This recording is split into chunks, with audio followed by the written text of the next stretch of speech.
Assim, qual é o espaço que a história hoje ocupa dentro do mundo capitalista?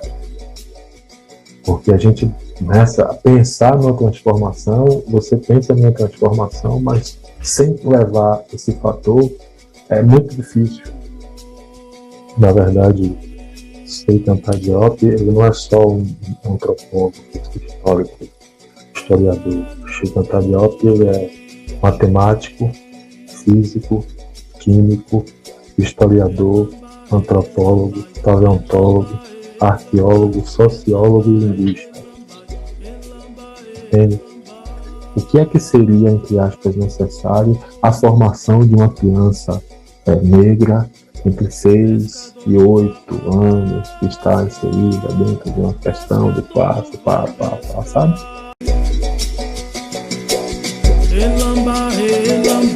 Ancestralidade, identidade, cultura, Minas Negras Gerais. Ele é mestre em educação pelo programa de pós-graduação da Universidade do Sudoeste da Bahia, a PPGED-UESB. É mestre em estudos africanos pelo programa de estudos étnicos e africanos da Universidade Federal da Bahia, a CEAO da UFBA. Graduado em História pela Universidade Católica de Salvador e possui certificado em Estudos Latino-Americanos pelo Research Institute at the Hutchins Center, pela Universidade de Harvard. No MNG de hoje, eu converso com o professor Márcio Paim. Colofé, professor. Colofé, boa noite a todos, bom dia a todos, né? Bom dia a todos. Prazer. Agradecer ao convite, né? E dentro desse processo eu tentar contribuir com aquilo com que a gente puder contribuir. Né? Eu estou certo que o senhor vai contribuir com muita coisa aqui conosco, professor. Quando você apresentou, você falou do certificado em estudos afro-latino-americanos. Sim. Né? Na verdade, eu queria só abrir um parêntese, porque, assim, na verdade, é uma especialização que está em andamento.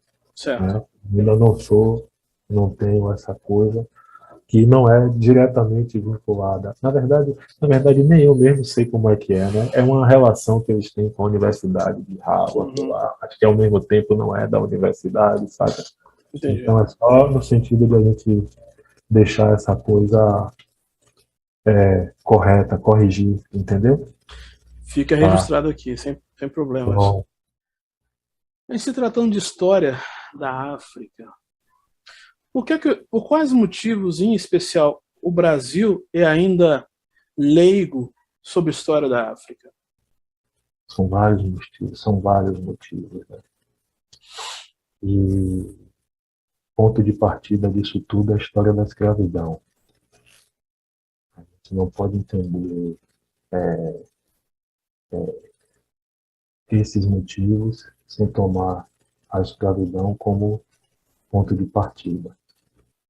Né? Porque dentro da escravidão, dentro dos códigos, você vai ter a questão da institucionalização, né? E a racialização, né? Das relações no século XV. Então, isso você vai ter a construção e a elaboração de uma hierarquia racial, né? Dentro do código, porque, assim, na prática, todos eram iguais perante a lei. Mas dentro do estatuto racial da colônia, né, os escravizados eles estavam incluídos dentro desse processo. E é interessante você também destacar que a imagem negativa construída através desse processo. Porque aí a gente tem que voltar, você tem que entender essa história num processo de longa duração. Né? Porque aí você tem a questão de um processo cronológico. Por quê? Porque é muito comum você abordar, no caso do Brasil, a história da África por uma perspectiva do século XV. E aí você aborda a história da África dentro de uma perspectiva da colonização, porque para você fazer referência aos escravizados que chegam aqui no Brasil, você vai ter que falar das regiões da qual eles são oriundos no continente. Então, existe uma relação Brasil-África, né? E essa relação ela vai ser tomada a partir do século XV com esse processo, certo? Mas, se você levar em conta, se você partir do pressuposto que a África é o berço da civilização, aí você tem que tomar a história como 7 milhões, né, que é um ancestral comum da humanidade. Então, assim, você tem que tomar a história da África num processo de longa duração. E aí você se questiona o seguinte: quanto é que representa 1.500 anos, que é a forma comum de abordagem da história do continente, em um universo de 7 milhões? O resultado dessa conta é o que fica de fora em relação à história da África. Compreende? Sim. E aí, para você poder entender isso também, você tem que olhar em longa duração a construção de uma imagem negativa da África e de suas culturas, certo? E isso tem um papel muito grande dentro da questão do fenótipo.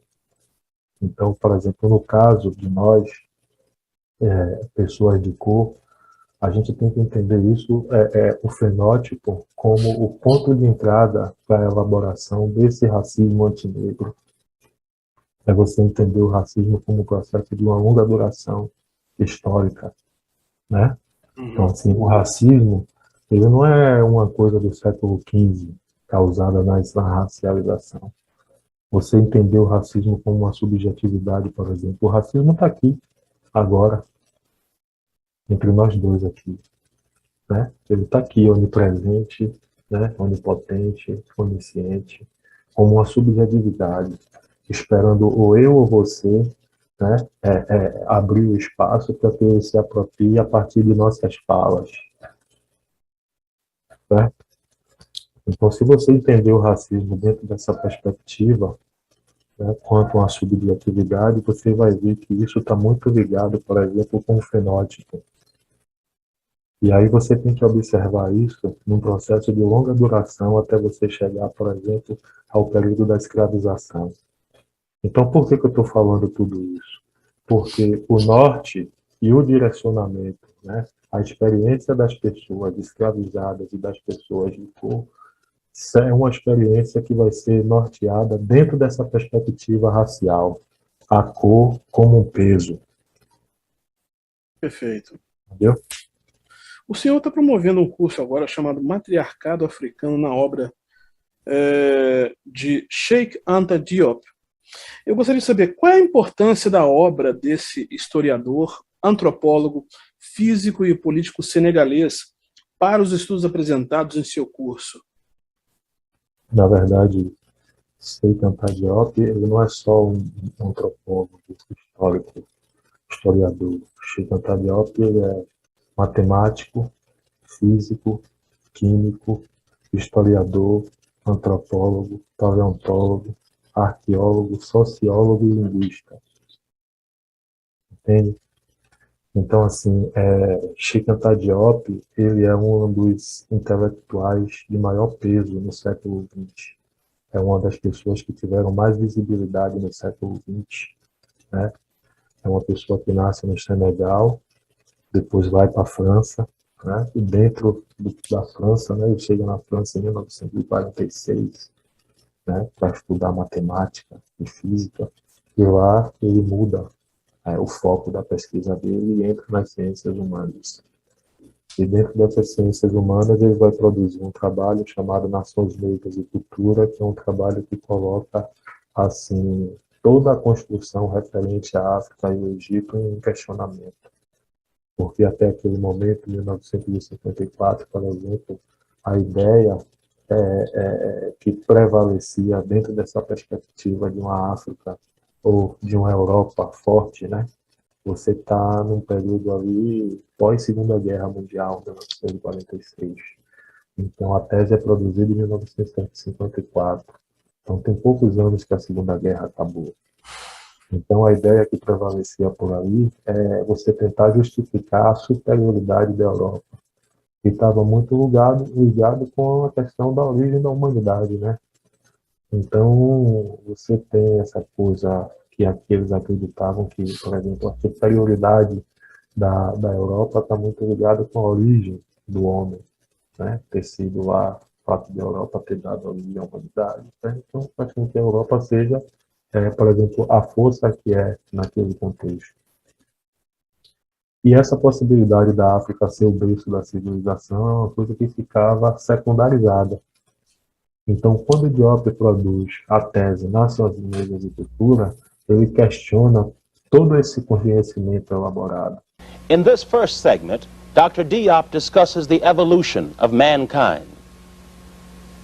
Aujourd'hui, la science sait de façon sûre que l'humanité a pris naissance en Afrique, sous la latitude du Kenya, dans cette région qui est à cheval sur le Kenya, l'Éthiopie et la Tanzanie. We are able to say scientifically today, to say with certainty that mankind was born in Africa, on the latitude more or less of Kenya, and that area which comprises Kenya, Éthiopie, Ethiopia, and Tanzania. Et qui va même jusqu'en Afrique du Sud, suivant un axe nord-sud. And going on a north-south axis all the way south to South Africa. Or, une humanité qui est née sous une telle latitude au niveau de l'équateur n'aurait pas pu survivre si elle n'était pas pigmentée noire dès son apparition. So it's clear that any humanity that had its birth in that region could not have survived in an equatorial region without pigmentation. La nature ne crée rien au hasard et elle a protégé l'humanité qui est née sous l'équateur en Afrique par un écran de mélanine. C'est ce qui fait que les premiers hommes étaient nécessairement noirs tant qu'ils n'étaient pas encore sortis de l'Afrique.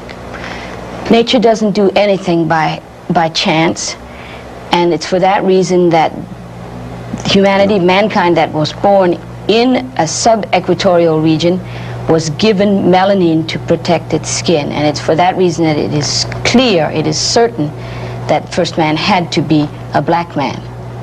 E aí, através da pesquisa dele, né, ele consegue refutar a ideia de que a Europa era o berço da civilização e apresenta provas contundentes de que a África é o berço da humanidade, né? Então, ele contesta, ele consegue trazer a evidência de que tanto a África como a civilização quemética, que é a civilização que nós conhecemos como egípcia, porque Egito é um nome grego, entendeu? Então, todas essas populações são populações anteriores. Ponto. Essa é a questão. Veja bem, esse é o primeiro ponto. Eu ia fazer uma pergunta e o senhor começou a responder uma coisa que tem relação com essa pergunta que eu ia fazer, que é a seguinte. Porque quando a gente abre a página do portal Guerra 10, já nos deparamos com a seguinte frase: Cheikh Anta Diop derrubou o racismo científico ao provar que o Egito Antigo era uma civilização negra. Isso só vem a corroborar na comprovação do óbvio, né? Que, por sua vez, foi por várias vezes distorcido por ideias de embranquecimento através de produções hollywoodianas. Eu gostaria que o senhor fizesse um comentário acerca disso. Isso. Porque, assim, quando ele consegue trazer evidências de que a África é o berço da civilização, bem como a civilização quemética é a primeira civilização dentro do continente africano, né? Uma das mais antigas, é porque naquele momento você tem uma série de pensamentos, uma série de escolas, de tendências que defendem e advogam, na verdade, a hipótese de que a África não é o berço da civilização. Então, por exemplo, você tem uma teoria que é a teoria camítica, né, que é desenvolvida dentro da escola alemã, dentro do século XIX e para o século XX dos estudos africanos. E essa escola ela vai defender, por exemplo, que os egípcios eles são produto de uma civilização asiática que veio do Oriente para o continente africano, né? Então, assim, a África seria produto de populações externas. E a tese de Diop vai no sentido oposto, porque ele consegue provar que, né, a África não é produto de uma civilização externa. As civilizações as populações que desenvolveram o Vale do Nilo e construíram uma das primeiras organizações sociais do continente são civilizações endógenas, né, porque são grupos que vêm de um processo de longa duração de desenvolvimento e evolução da espécie humana, que tinha começado lá atrás. Então, assim, Kemet, ele é o produto desse processo de desenvolvimento. Então, assim, para responder a sua pergunta, essa primeira, esse foi o link no caso, mas essa é a importância que eu trago, por exemplo, de Sheikh Anta Diop. Ponto. Então, assim, por que trazer Sheikh Anta Diop? Porque, assim, em 2003, você tem a aprovação da Lei 10.639, né? E essa lei, ela vai dizer o seguinte, que é necessário você inserir a história da África e a cultura afro-brasileira nos currículos escolares. Mas veja bem, só que você está em um país onde a história da África e da cultura brasileira, ela nunca esteve presente nos currículos escolares, até porque o acesso da coletividade da população negra para a educação era proibida. Então, não tem por que você pensar em história da África no currículo escolar, se na transição do século XIX até boa parte do século XX, a educação para a população afrodescendente está completamente limitada. Certo? E vai ser a acessibilidade dessa população à educação, ela vai ser colocada a partir de conta-gotas. Porque primeiro eles vão abrir precedente de você estudar à noite, né? Mas se você pensar, né, a população escravizada, sabe, estudando de noite, coisa e tal, sabe, quem são os... Então, assim, tem uma série de debates que tem que ser feito nessa questão da acessibilidade, e não é o caso, mas é só para a gente ter mais ou menos uma ideia disso. Então, quando a história da África ou alguma coisa referente ao negro apareceu em algum momento desses currículos, foi de forma incipiente ou então sempre estereotipada, certo? Então, no momento que você estabelece uma lei para inserir, você começa de onde, se nunca existiu esses parâmetros no país? Né? Então, assim, qual é a metodologia? Quais são os teóricos? Qual é o referencial? Né? Qual a abordagem? Então, assim, como é que a gente vai lidar com esse processo? Entende?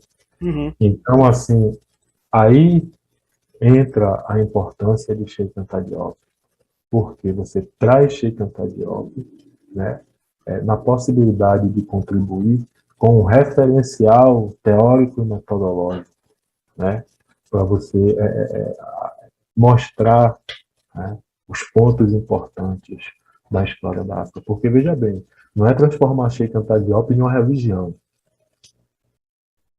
sabe? Não é transformar Sheikh Anta Diop em uma religião, o objetivo não é esse. O objetivo é você trazer, porque quando você coloca a Lei 10.659, você abre a possibilidade de você trazer uma quantidade grande de referenciais que até então eram desconhecidos para a gente. Porque para a gente os grandes referenciais são Zumbi, Gangazumba, né, Dandara. Então, assim, até pouco tempo para a gente isso é uma coisa muito fechada. E quando você coloca as ações afirmativas e insere a questão da Lei 10.639, você abre a possibilidade de conhecer outros referenciais em todos os aspectos, na política, na música, no cinema, na literatura, sabe?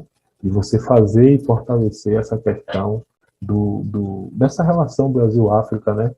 Dentro dessa perspectiva da educação, dentro dessa perspectiva dos estudos africanos.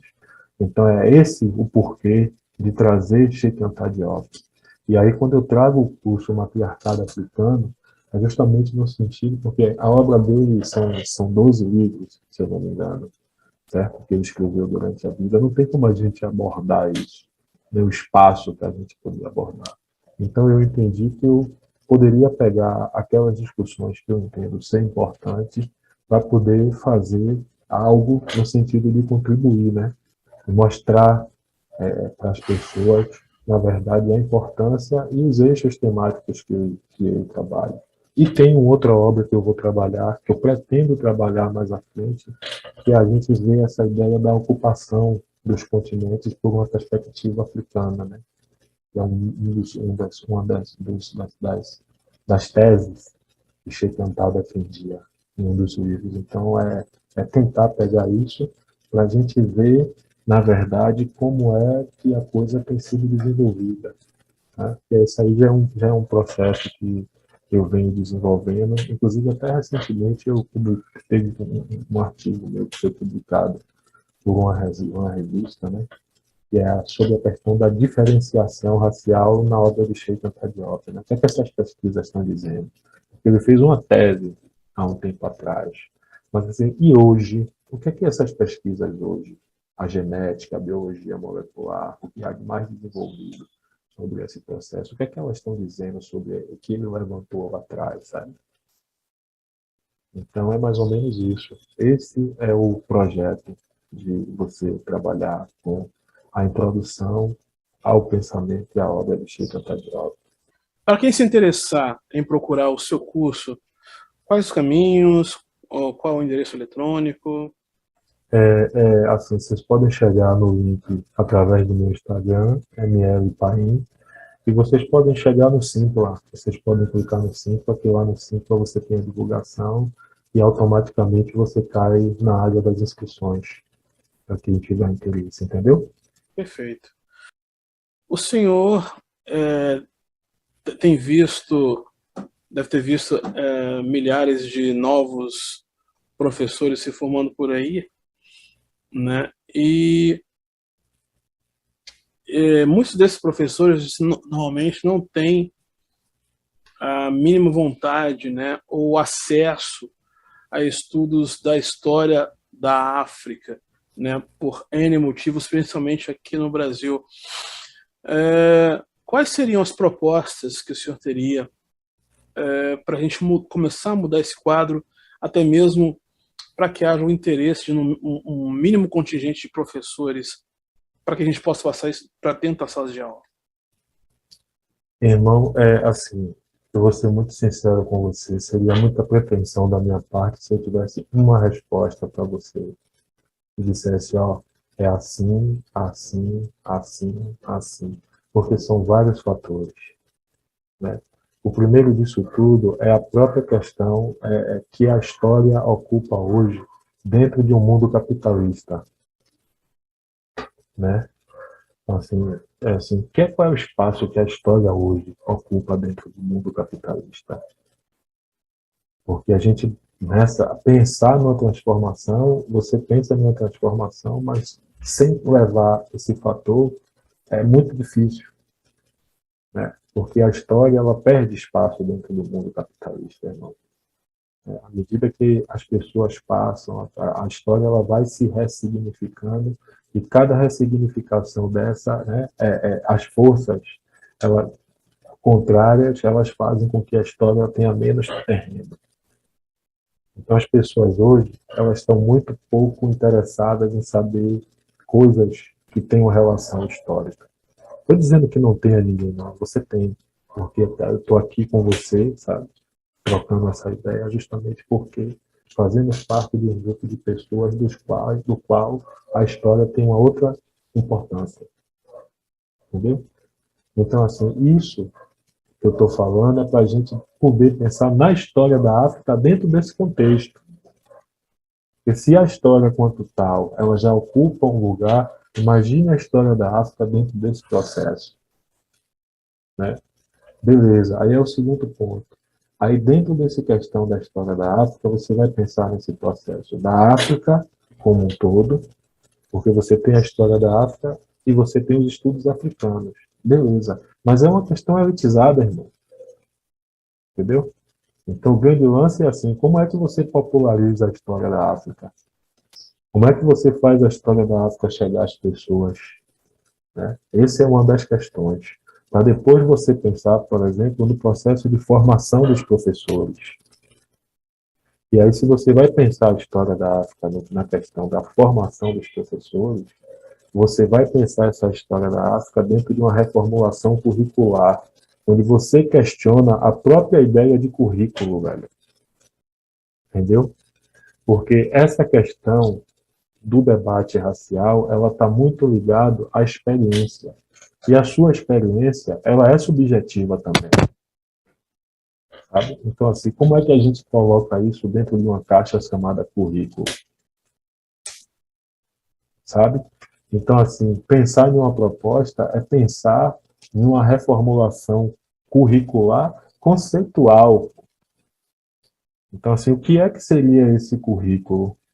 Como se trabalhar, por exemplo, a experiência histórica, né? Porque, por exemplo, as crianças negras, elas são alienadas da sua experiência histórica, irmão. Completamente.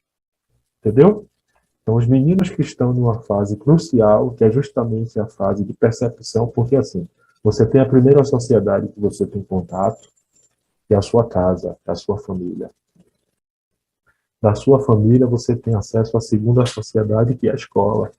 Então, para as crianças que estão na idade de 6 a 8 anos, por exemplo, em um processo de formação, essa questão da experiência é importante, mas essas crianças, elas são alienadas desse processo. O senhor é de Salvador, né? Eu sou de Salvador, eu sou. Salvador, diga-se de passagem, é o lugar fora da África com o maior contingente de negros, né, em todo o globo. Mesmo aí em Salvador, o senhor ainda sente essa alienação nas crianças, nessa nova geração? Veja só, a alienação não é uma questão de hoje, né? Quando eu falo de alienação, eu falo no sentido de que, por exemplo, a própria noção de currículo, ela vem de uma base ocidental. Entendeu? A própria noção de currículo, então, assim, quando você sai de uma experiência para você entrar em uma coisa, você está fora. Você está entrando naquilo, né? Você está num processo que é completamente diferente. Agora, sim, as coisas têm mudado. Então, assim, não só desde a lei de 2003, história da África, mas antes disso você já tinha pessoas e escolas, instituições que vinham fazendo um trabalho no sentido de acabar com essa alienação.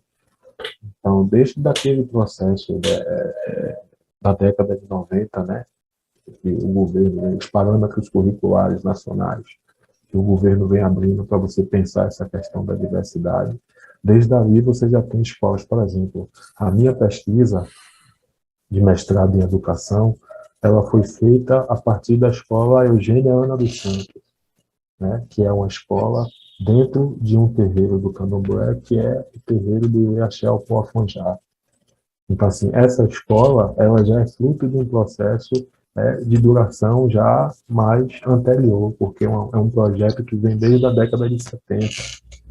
Né? E aí você tem a institucionalização, você tem a municipalização da escola, e é uma escola que trabalha com elementos da cultura negra. Né? Então, assim, as crianças, elas aprendem, por exemplo, elas entram na questão da epistemologia iorubá.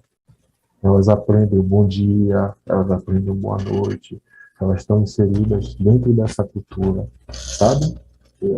Olha assim, não só o Iaxel Poafonjá, tem um terreiro aqui que também tem uma escola que trabalha nessa perspectiva, sabe? Que é o terreiro de Manilda, de Tolu. Então, assim, esse eu estou falando dos que nós mais conhecemos, mas tem não só outras instituições, como outras pessoas que trabalham nessa perspectiva, entendeu? Então, hoje, esse processo de alienação, tem muita gente trabalhando para acabar, mas eu não posso dizer que é uma coisa que não exista. Existe, sim. E aí você tem uma outra coisa que é o seguinte: você estabelece uma lei 10.639 para que tudo isso seja acabado, no sentido da alienação, mas você não fornece a estrutura para que esses profissionais eles possam trabalhar e desenvolver esse processo. Então, todo esse processo de alienação, né, toda essa estrutura que nós necessitamos para poder trabalhar por um processo de descolonização mental, na verdade, fica sob a responsabilidade dos professores. Então, você chega em várias escolas públicas que você tem os professores, mas quando chega no momento certo, quer dizer que não tem.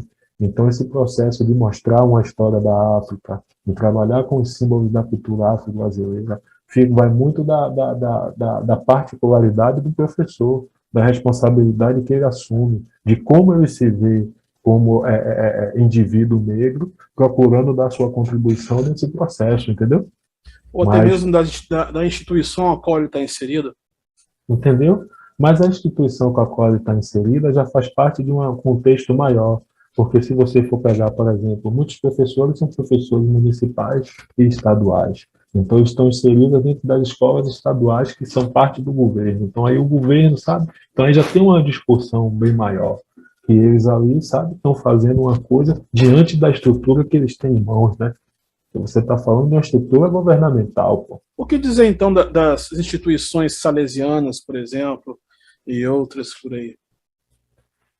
Mas aí você vê uma questão que é justamente o que eu estou colocando, a questão da estrutura. Entendeu? Porque essas instituições, e aí eu não vou entrar naquela de julgar o objetivo, Claro, né? claro. Mas eles também, você vai ter uma facilidade maior de você colocar em função da estrutura, são escolas particulares, são escolas que possibilitam você trabalhar essa questão. Então, por exemplo, o profissional que está dentro de uma escola particular, de uma escola salesiana, a depender do contexto, ele tem a depender do contexto, uma possibilidade maior de implementar esse debate. Então, você vê muitas escolas, por exemplo, você tem uma escola, eu tenho um amigo que foi meu professor, né, e hoje somos amigos, que ele trabalhou numa escola particular de Feira de Santana, responsável por inserir esse debate racial. Então, o senhor acredita que é bem mais fácil a gente inserir esse tipo de debate numa escola particular do que numa escola pública? É isso que o senhor quer dizer? Veja bem, eu estou colocando assim, a partir das estruturas do que você tem na mão, porque, por exemplo, irmão, porque quando a lei vem, para você trabalhar com a história da África e com a cultura, você vem para trabalhar nas instituições de ensino privadas e públicas.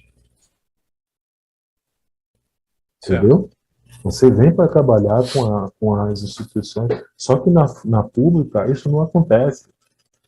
Ou acontece em parte, de forma pontual. Mas alguns profissionais que trabalham na rede particular e que têm o comprometimento de trabalhar com essas instituições, a depender do contexto. Porque às vezes você está numa escola particular, você tem uma estrutura, mas a escola não tem interesse. Entendeu? Mas às vezes você está numa escola que tem a estrutura e a escola tem interesse. Então você tem uma estrutura com uma facilidade maior de implementar isso. Então eu coloco nesse sentido, entendeu? Porque assim fica parecendo uma questão de opção. Tipo, não, você vai deixar de fazer aqui, mas fazer na escola particular porque tem mais, sabe, recurso. E não é assim, não é isso o debate. O debate, quando eu falo da estrutura, é dentro das possibilidades do que a própria lei demanda. Né? Porque quando a lei veio, ela vem demandando uma estrutura. E você não vai... Como é que você vai colocar uma lei em prática se você não tem a estrutura para colocar? Entendeu? Sem dúvida. Passa por isso. E aí você tem todo esse processo de formação, né? Que passa por isso, né? Mas eu acho que o grande lance desse debate é você pensar no currículo. Né? O que é o currículo? Será que o currículo precisa ser, normalmente, aquelas atividades já estabelecidas, uma atrás da outra, sabe? Como é que a gente trabalha com a diversidade? Como é que a gente trabalha com todos esses conceitos bonitos, né? Como é que a gente coloca esses conceitos bonitos assim em prática? Para poder a gente trabalhar com democracia, com pluridiversidade, com toda essa questão, entendeu? Será que o currículo em si ele consegue externalizar essas demandas, porque quando a gente vai trabalhar com a experiência, assim, o que é que seria, entre aspas, necessário a formação de uma criança negra entre 6 e 8 anos, que está inserida dentro de uma questão de classe, sabe? Essa experiência, o que é que a gente ensina, o que é que a gente, né? E quando é que a gente deixa? Porque assim, a escola não é só o lugar que você vai levar, mas a escola também é o lugar que você absorve. Então, assim, o que é que a experiência dela também traz para a gente, né? Dentro disso, né? Então, pensar nessa questão, então, assim, é para a gente ter noção do quanto é complexo a implementação da história da África, as etapas que isso, né? E a estrutura que a lei demanda. Sem dúvida. Passa muito mais, passa daquela questão de simplesmente estabelecer uma lei, sabe? Uhum. E aí você tem o mérito, por exemplo, das pessoas que estão lutando quando fazem essa reivindicação, que a questão, irmão, não é só você dar cota. A questão não é só você inserir cota. A questão é você também estabelecer uma estrutura para que essas pessoas que tiveram acesso à cota, elas possam se manter também na universidade pública, pô. E às vezes o cara tem a vaga ali, mas não tem como chegar na escola, mas não tem o dinheiro do transporte. Trocando miúdos, né? Não só dar o peixe, mas ensinar a pescar também. Uhum. Então o cara às vezes mora em uma localidade no subúrbio, no caso aqui, mas a universidade é no centro. Então o cara às vezes passa, que é o esforço maior de conseguir a aprovação, mas na hora de se deslocar para o subúrbio, para a universidade, o cara não tem dinheiro para pegar mas a vaga dele está lá. Então você dá um argumento às coisas, não, velho, a vaga dos caras estão aqui, sabe? Então não tem motivo para ele estar falando aqui. Então é muito sutil, principalmente quando você entra no campo da subjetividade, para discutir essas questões. Perfeito. Professor, estamos chegando ao final da nossa entrevista. Gratidão pela sua presença aqui hoje no Minas Negras Gerais. Agradecemos de coração. Eu gostaria que o senhor deixasse uma mensagem a toda a nossa comunidade de pretos e pretas Brasil afora, por favor. Conhecimento, compromisso e disciplina. Acho que são os 3 eixos que eu penso hoje, se tratando a respeito de comunidade, né? Então, assim, é o conhecimento e a comunidade, a coletividade. E quando eu digo isso, eu falo do Brasil como um todo, e dentro do Brasil, da nossa especificidade, da carência desse conhecimento, e o compromisso e a disciplina para a gente poder absorver ele. Porque uma das enganações que a sociedade tem colocado para a gente é assim, é que informação e saber são conhecimentos, sabe? Então, assim, a gente às vezes está na rede social trabalhando com informação, com a ideia de que são informações, porque conhecimento e informação são diferentes. Embora eles estejam assim, mas são específicos, porque conhecimento você trabalha num processo gradativo e cumulativo, sabe? Então, isso é um processo que a gente precisa se apropriar, se engajar, e dentro desse processo é o nosso compromisso e a disciplina, irmão.